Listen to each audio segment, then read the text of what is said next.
con la ayuda del Señor usemos un poquito la imaginación y podamos visualizar ese cuadro que se nos mostraba en esta palabra. El trono de Dios, los 24 ancianos y millares de millares de millares de millares de millares de millares de millares de ángeles. Me detengo ahí, pero son muchos más. Y estaban adorando.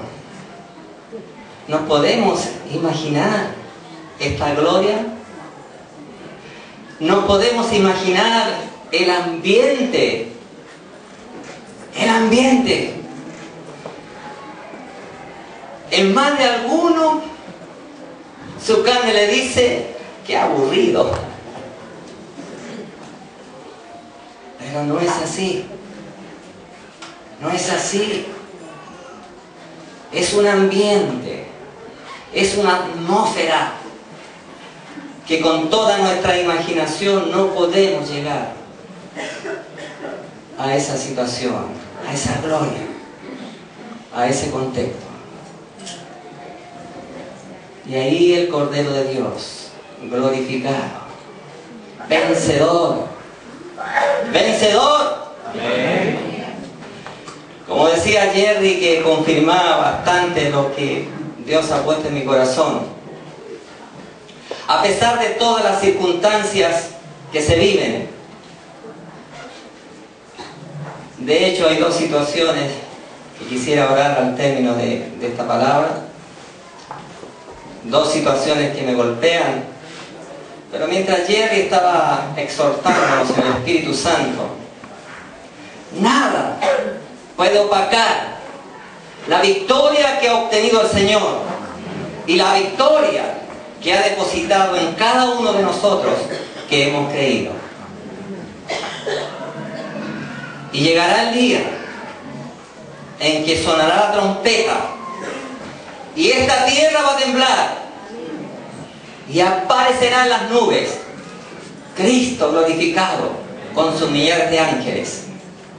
Y los que estamos aquí en la tierra, así seremos transformados y al lado del Señor hacia la gloria eterna.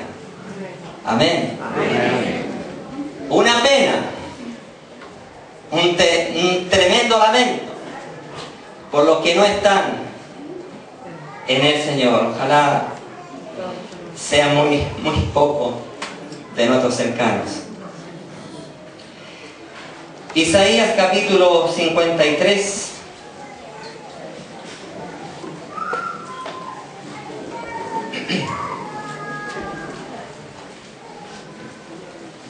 Dice así: ¿quién ha creído a nuestro anuncio?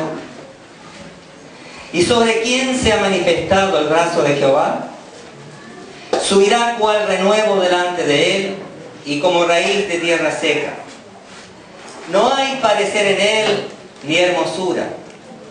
Le veremos, mas sin atractivo, para que le deseemos. Despreciado y desechado entre los hombres, varón de dolores, experimentado en quebranto. Y como que escondimos de él el rostro, fue menospreciado y no lo estimamos. Ciertamente llevó él nuestras enfermedades y sufrió nuestros dolores. Y nosotros le tuvimos por azotado, por herido de Dios y abatido. Mas él herido fue por nuestras rebeliones, molido por nuestros pecados. El castigo de nuestra paz fue sobre él, y por su llaga fuimos nosotros curados. Todos nosotros nos descarriamos como ovejas, cada cual se apartó por su camino. Mas Jehová cargó en él el pecado de todos nosotros. Angustiado él y afligido, no abrió su boca. Como cordero fue llevado al matadero, y como oveja delante de sus trasquiladores, enmudeció y no abrió su boca. Por cárcel y por juicio fue quitado. Y su generación, ¿quién la contará? Fue porque fue cortado de la tierra de los vivientes, y por la rebelión de mi pueblo fue herido. Y se dispuso con los impíos su sepultura, mas con los ricos fue en su muerte, aunque nunca hizo maldad, ni hubo engaño en su boca. Con todo eso, Jehová quiso quebrantarlo, sujetándole a padecimiento. Cuando haya puesto su vida en expiación por el pecado, verá linaje y vivirá por largos días, y la voluntad de Jehová será en su mano prosperada. Verá el fruto de la aflicción de su alma y quedará satisfecho. Por su conocimiento justificará a mi siervo justo a muchos y llevará las iniquidades de ellos. Por tanto, yo le daré parte con los grandes y con los fuertes repartirá despojos, por cuanto derramó su vida hasta la muerte y fue contado con los pecadores, habiendo él llevado el pecado de muchos y orado por los transgresores. Amén. Padre, en el nombre de Jesús, danos oídos para ti, Dios. Por favor, danos oídos, Dios. Que tu Espíritu Santo, Dios, tome el control en el nombre de Jesús de cada uno de nosotros. Por favor, Padre, en tu bendito amor en Cristo lo pedimos. Amén y amén.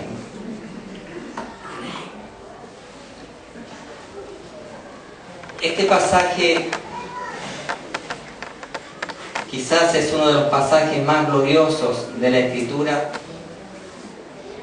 y a la vez quizás uno de los más dramáticos. Aquí en este pasaje culmina, viviéndolo ya en la cruz de Cristo, el propósito eterno de Dios. Aquí se decreta la victoria de Cristo, tu victoria y mi victoria. Ahora, estamos muy familiarizados con el amor de Dios, con la bondad de Dios. Y está bien. Pero desde mi punto de vista, especialmente en Occidente, se ha producido un desequilibrio en torno al amor de Dios, al carácter de Dios. Porque sí es cierto, Dios es amor, Dios es toda bondad. Dios nos amó en Cristo desde antes de la fundación del mundo. Todo eso es verdad. Pero se ha producido un desequilibrio. Conocemos mucho más de esta faceta del carácter de Dios, que es su amor, su bondad. No conocemos el carácter de Dios lo suficiente en su justicia. Dios es amor, pero también Dios es justicia. Cetro de justicia es tu trono. Cetro de justicia es tu trono.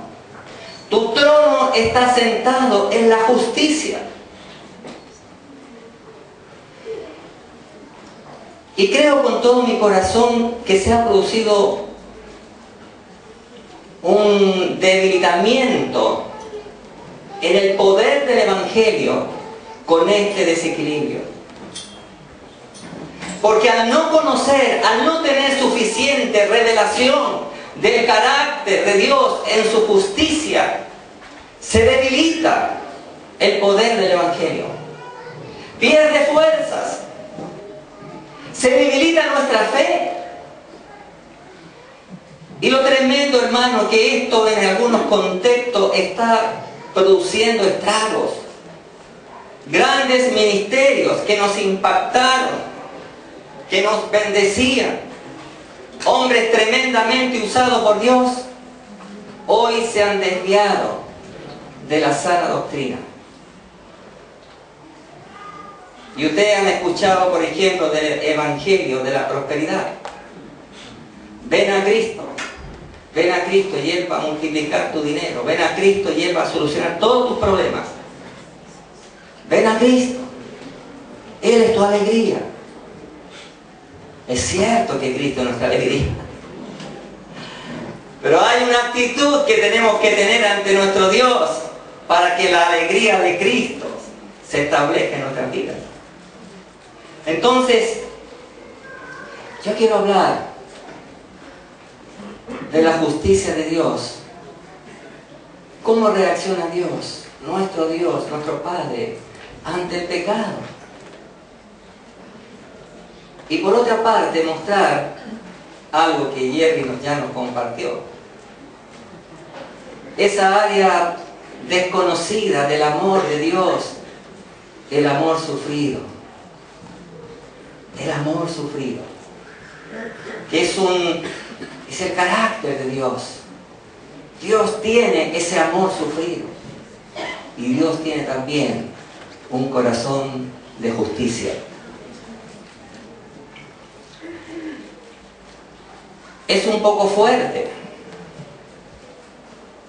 lo que voy a leer, pero está acá en la Escritura.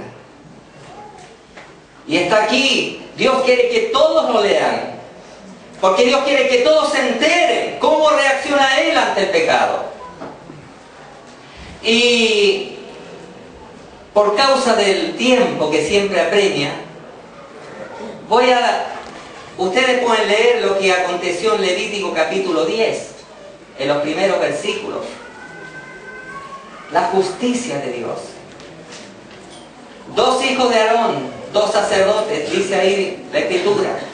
Cada uno tomó su incensario y puso fuego, pero un fuego extraño que Dios no mandó.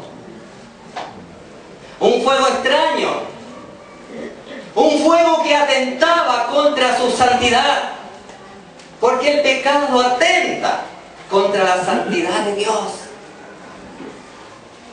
Estamos tan lejos, hermanos, de comprender la santidad de Dios, la pureza de Dios.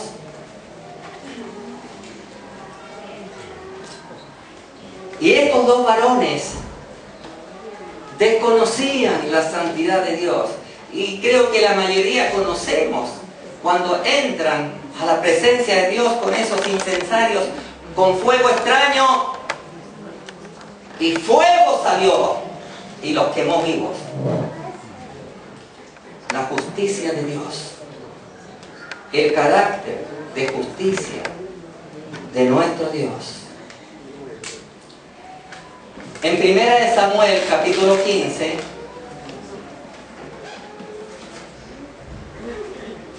Dios, a través del profeta Samuel, le dice a Saúl, voy a leer el pasaje.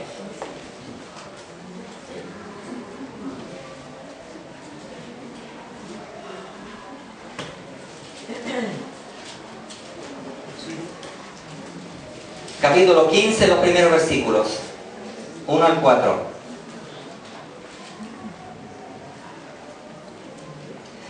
Dice, después Samuel dijo a Saúl, Jehová me envió a que te ungiese por rey sobre su pueblo Israel. Ahora pues, está atento a las palabras de Jehová. Así ha dicho Jehová de los ejércitos: yo castigaré lo que hizo Amalec a Israel al oponerse en el camino cuando subía de Egipto. Ve pues y hiere a Amalec y destruye todo lo que tiene, y no te apiades de él. Mata hombres, mujeres, niños y aún los de pecho, vacas, ovejas, camellos y asnos. Saúl pues convocó al pueblo y les pasó revista en Telaim 200.000 a pie y 10.000 hombres de Judá.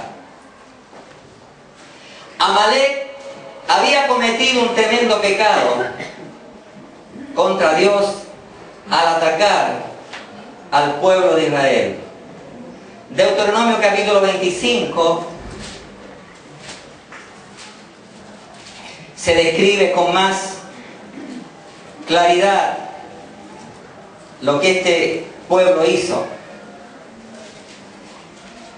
Deuteronomio capítulo 25, 17 al 19.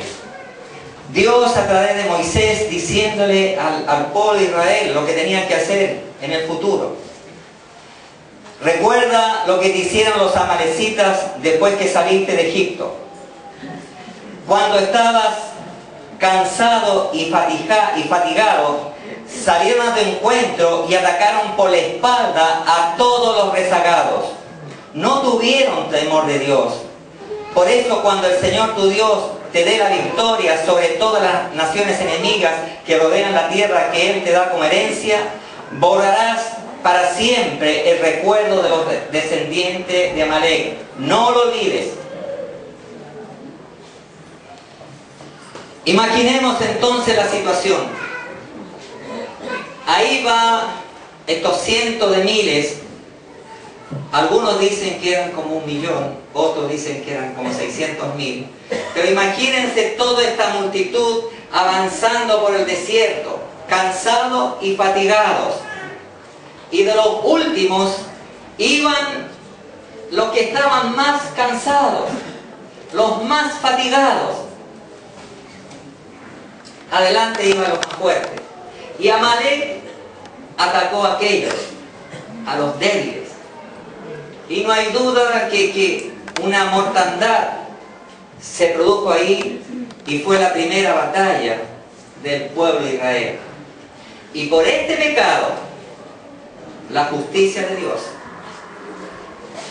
Dios le dice a través de Samuel a Saúl que tiene que terminar con todo ese pueblo, aún con los niños y aún con los bebés. Y no tiene que quedar nadie.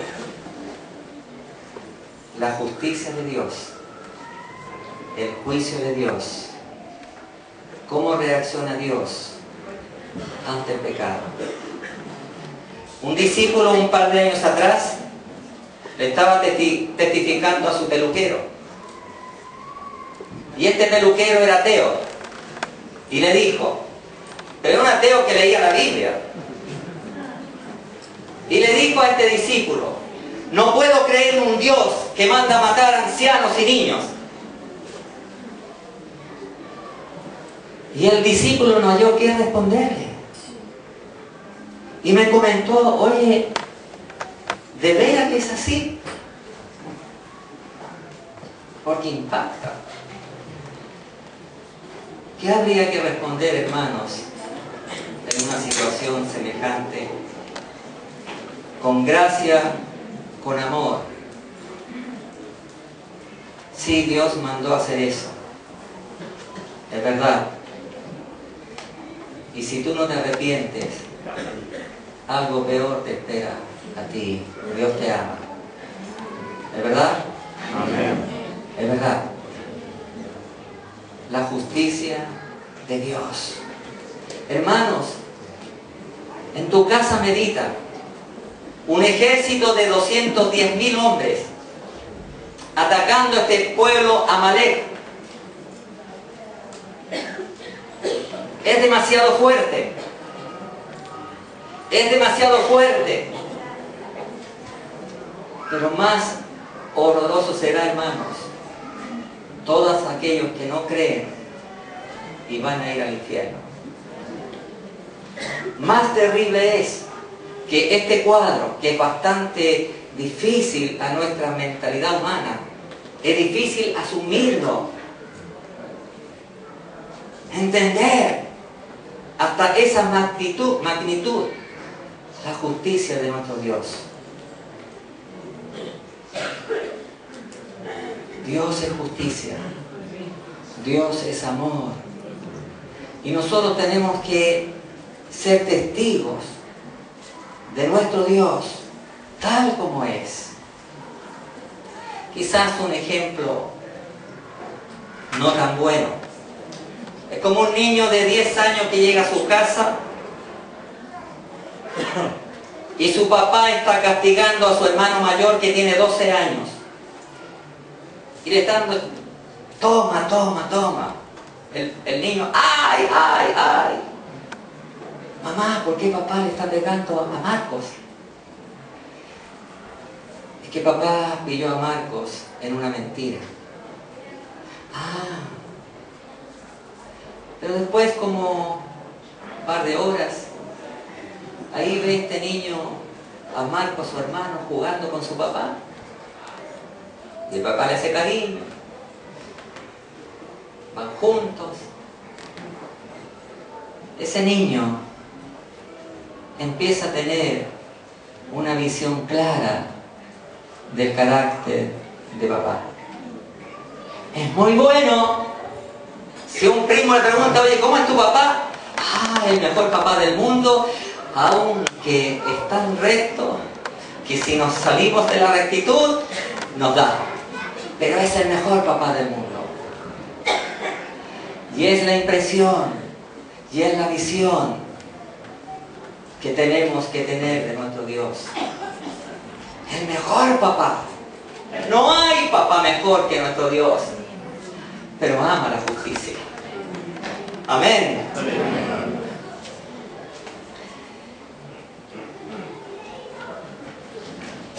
El amor sufrido de Dios. Ay, ay, ay.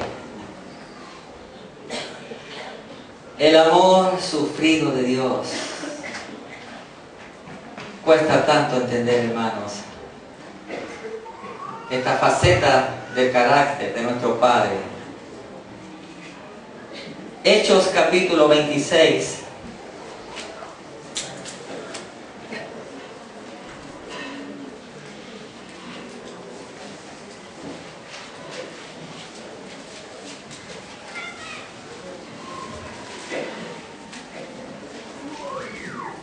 Tenemos un testigo de lo que ocurría con nuestros hermanos y hermanas cuando la iglesia estaba surgiendo en Jerusalén.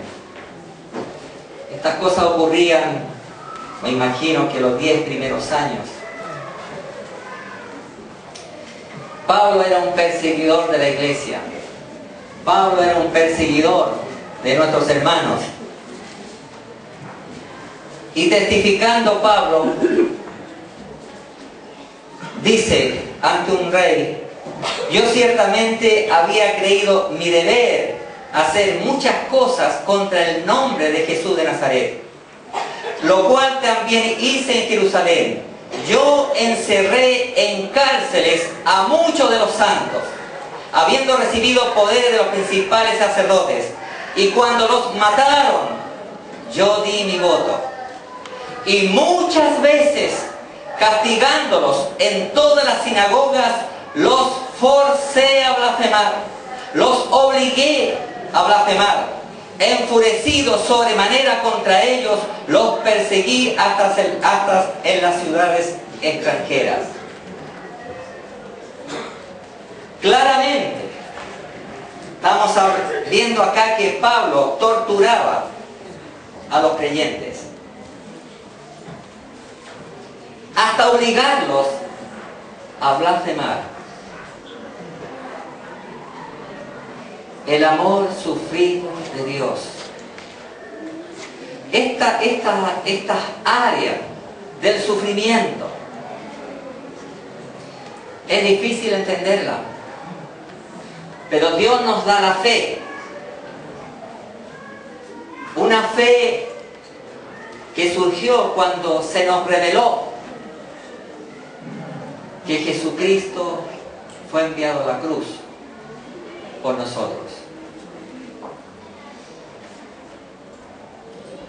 Hay sufrimientos que Dios permite, hermanos, que pareciera que el corazón va a reventar de dolor y de angustia. Pero en el misterio de la soberanía de Dios, Él produce en cada uno de sus hijos algo en lo profundo, que aunque uno esté desesperado por la angustia y el dolor, sigue confiando en Él. Sigue confiando en su amor. Y en la cruz de Cristo, vemos estas dos facetas del carácter de Dios: su justicia y su amor. Miren, se puede entender que en ese mismo acto tan terrible estén estas dos facetas del carácter de Dios: su justicia y su amor. Porque Dios cargó en Cristo el pecado de todos nosotros. Isaías 53:10. Con todo quiso quebrantarlo, sujetándolo a terrible sufrimiento. La ira de Dios, la justicia de Dios, cayó con todo su furor sobre su Hijo. La justicia de Dios, por tus pecados, por mis pecados.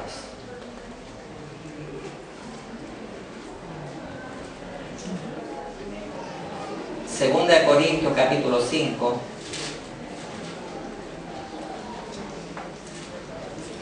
versículo 21.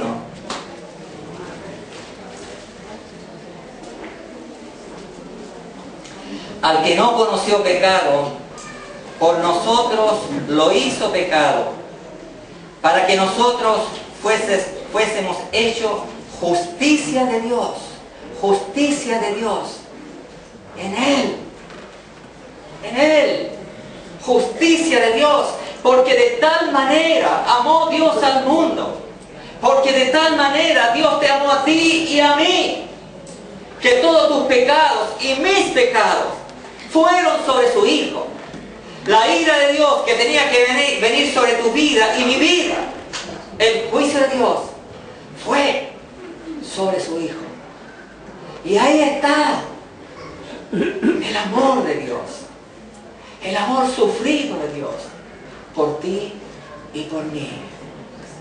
¡Qué gloria! ¡Que Cristo está vivo! ¡Qué gloria que lo resucitó al tercer día! Y en esta resurrección está tu resurrección y mi resurrección. En su muerte, tu muerte y mi muerte. ¡Qué tremendo! ¡Qué tremendo, hermano! Entonces, ¿cuál es la realidad? Hoy, hermanos, hay una realidad hoy. Romanos capítulo 2, versículos 5 al 8.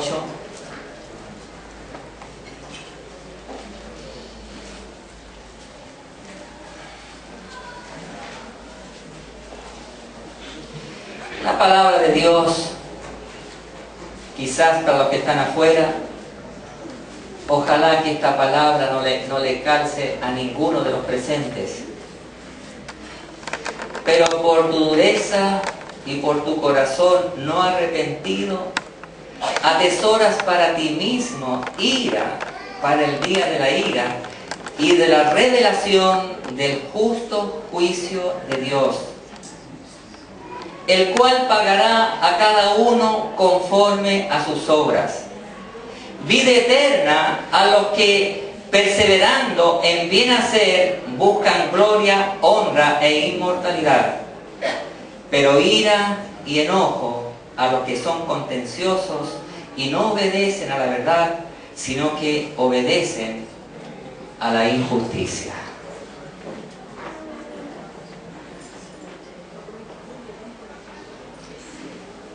en la resurrección, en tu resurrección y en mi resurrección, por medio de la fe. Cuando tú fuiste bautizado, cuando yo fui bautizado, nos unimos en la muerte de Jesús, en la resurrección de Jesús. El que se une al Señor es un espíritu con Él. Y ahora tenemos una naturaleza en Cristo, una naturaleza espiritual en que debe fluir en amor, con gozo y alegría, la obediencia. La obediencia.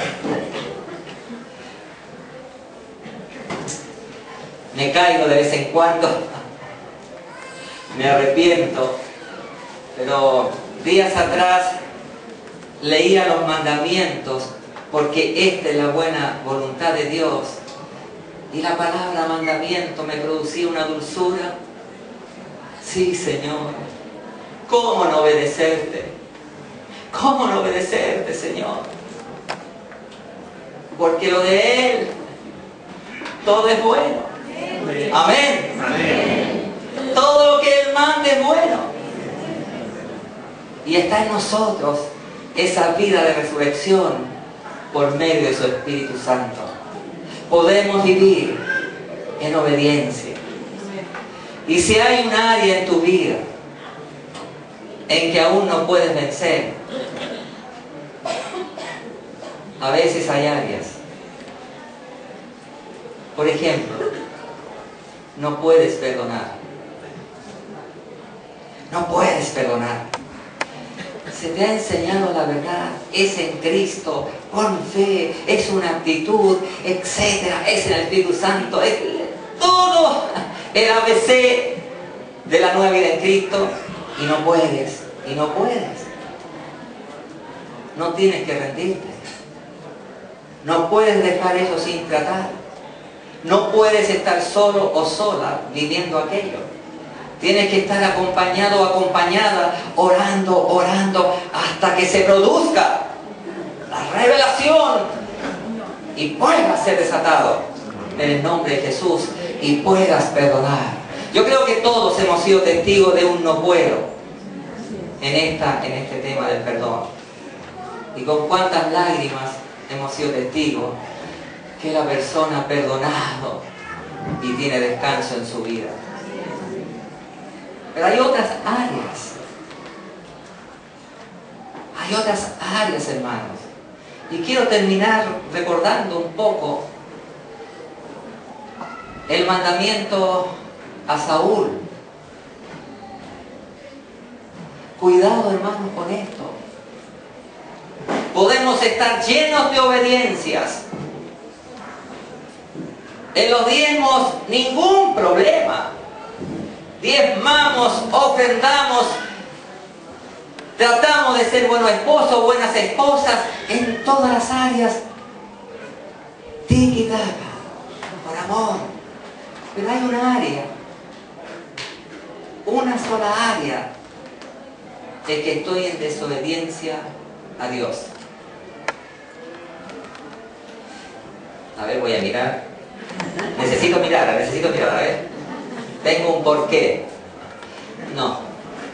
No se encuentra esa persona acá.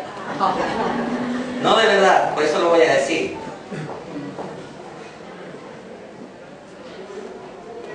Confrontándola con la palabra de esta persona, con mucha paciencia, a través de mucho tiempo, orando, sabiendo que la persona sabía que no estaba bien en el tema, en el área que había que tratar.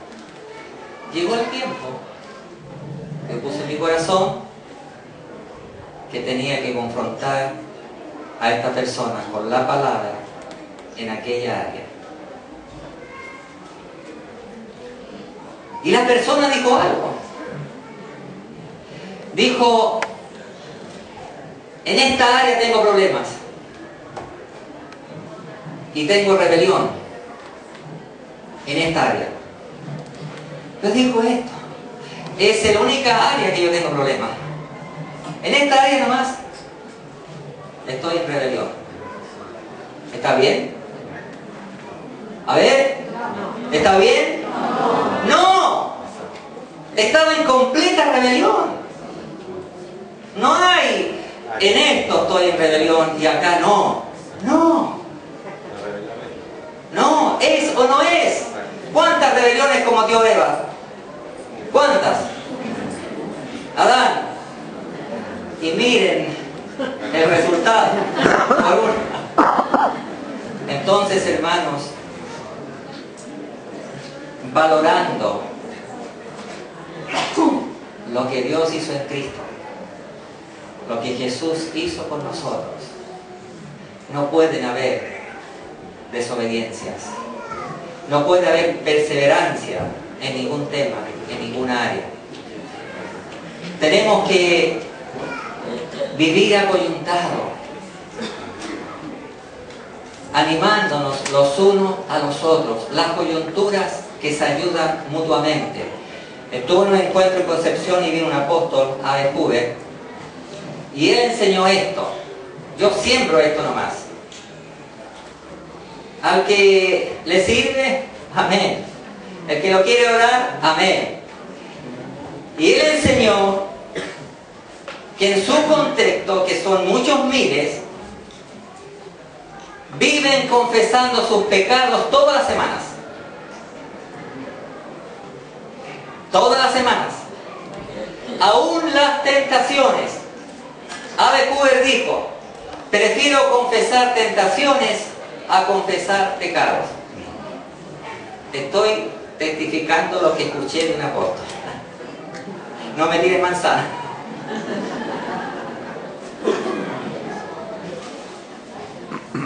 Él estaba con dos pastores. Este estaba bajo su autoridad y confesaba con él, y había otro pastor que estaba un poco más allá que confesaba a este. O sea, él estaba enseñando algo que ellos practicaban, que ellos vivían. De paso, hermanos, hace muchos años recibí la convicción de la confesión de pecados y es ya un hábito en mi vida de confesar los pecados cada cierto tiempo. Y René es testigo de eso. Es muy saludable. Da vergüenza, pero podemos mirar a Dios a sus ojos en cada momento. Entonces, la justicia de nuestro Dios y el amor de nuestro Dios. Sé que hay situaciones muy dolorosas, como la que está viviendo Jimena con sus hijos, con Ramón, que está en un estado vegetal, y hay otra hermana que está sufriendo lo mismo ahora. No ha llegado a ese extremo, pero su esposo está muy grave, muy grave. Pareciera que él se está convirtiendo, pero es muy dramático ver a hijos sufriendo. Nuestra hermana Jessica tiene 5 hijos y ahí estaban en el hospital viviendo ese drama, viviendo esa situación. Uno siente impotencia, pero debemos confiar en nuestro Padre Celestial. Esa cruz muestra cuán grande es su amor por ti y por mí. Y esta parte que a veces nos cuesta tanto comprender, como Jerry lo mencionó, el justo por la fe vivirá. Dios, no entiendo, pero te creo. Dios, no entiendo, pero te creo. Dios, me duele, pero te creo. Filipenses 2, capítulo 2. Aquí termino, hermanos. Yo quiero que al leer este pasaje, versículos 2 y 13, ustedes puedan escuchar a nuestro Señor Jesucristo como que Él se los estuviera diciendo. Recibir el amor de nuestro Cristo a través de estas palabras. Antes de leer quiero testificar que como 28 años atrás estuvimos 4 pastores en Mendoza y nuestro amado hermano Iván Decker, que está con el Señor, 28 años atrás presentó a estos 4 pastores chilenos ante la congregación y los pastores que estaban en Mendoza. Y él nos presentó así: aquí hay 4 pastores chilenos que en sus pechos están las heridas por causa de Cristo. Y yo pensé, qué exagerados son estos argentinos. ¿Cuáles cicatrices? Pero ahora, hermano, les puedo decir que sí hay cicatrices, que significan, que representan mucho dolor, muchas lágrimas, muchos sufrimientos, pero que me han hecho muy bien. Me han bendecido mucho. Es el amor de Dios para mi vida. De esas situaciones que son incomprensibles y que tú puedes estar viviendo. Pero créeme, porque a los que le aman, todas las cosas ayudan a bien. Escucha la voz de Jesús.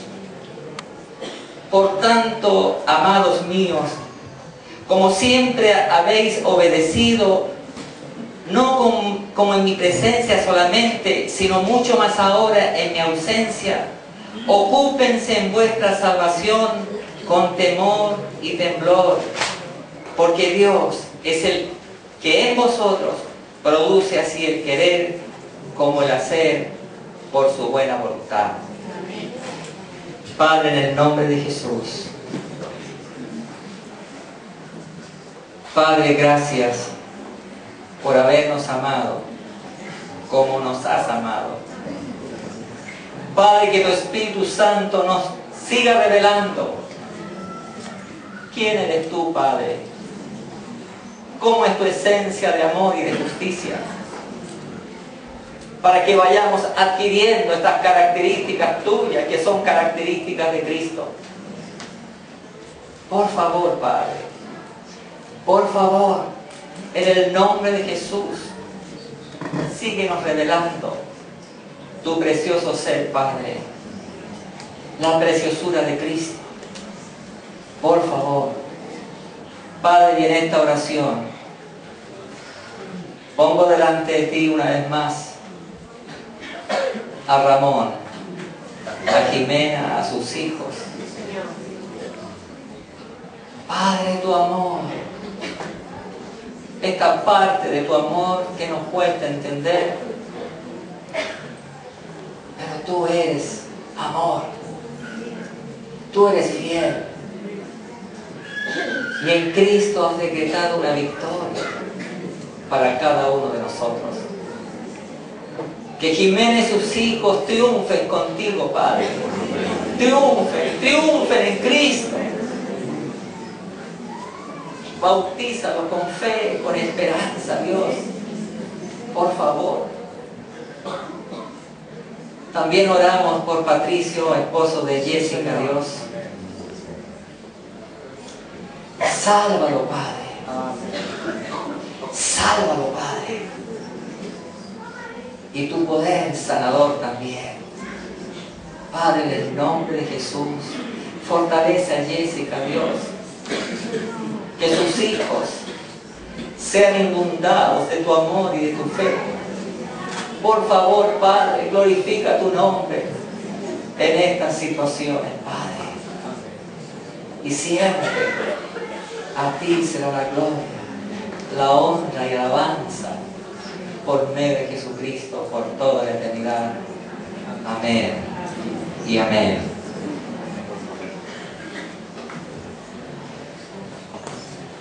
Nadie tiene nada que decir de mis pastores acá. ¿Eso?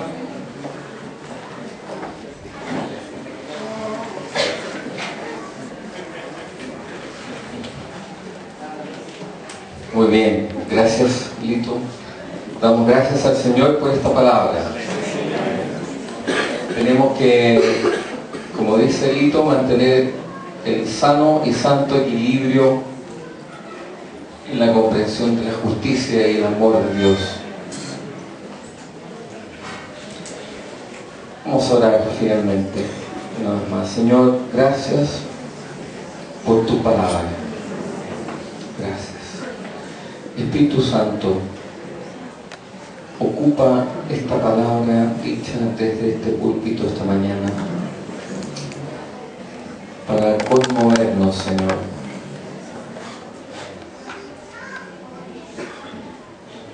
Este puede ser la última oportunidad. ¿Quién sabe? Conmuévenos, Señor, a mayor santidad, a mayor apego a ti en toda nuestra vida, Señor. Muchas gracias, Señor. En el nombre de Jesús. Amén. Muy bien, estamos terminando. Ahora tenemos el almuerzo que había